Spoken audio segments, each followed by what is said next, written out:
With all the craziness going on in the world, neighborhood noise is still one of the top talked about topics on News 24/680.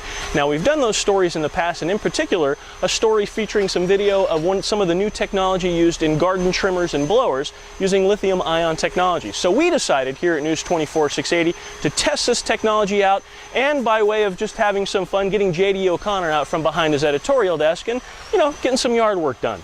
Now, we recently ran an opinion piece about neighborhood noise that featured a video demonstration of a lithium-ion powered chainsaw that was surprisingly quiet. After hearing from a reader that the same company still makes a blower and a hedge trimmer using the same lithium-ion battery technology, we couldn't resist borrowing the tools and giving this new class of quiet tech a try. We also decided to kick the tires on a human-powered sweeper made by a company called Haga that JD has used before and, quite frankly, wouldn't stop talking about.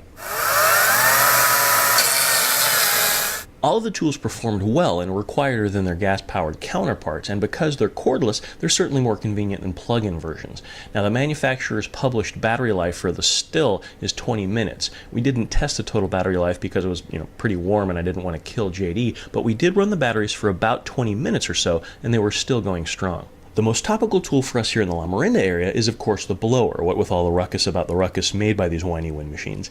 It's interesting that out of all the still tools we tested, only the blower has a decibel rating printed on its label.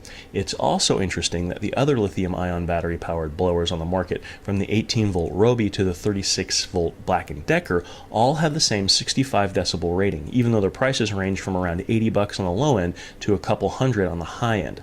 The still blower is a bit pricier at $300, but we tested that brand because it's the same brand as the chainsaw in the video we posted, and our generous reader had the whole lineup of still toys, so how could we resist?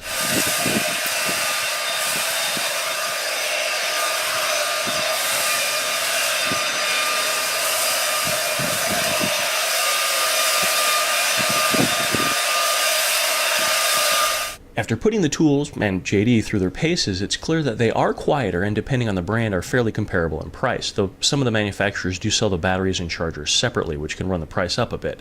So for those of us here at News 24/680 who are into yard work, pretty much just JD, we've heard the future, and it's quieter. For News 24/680, I'm Sean Yokomizo, and the sweaty guy over there is JD O'Connor.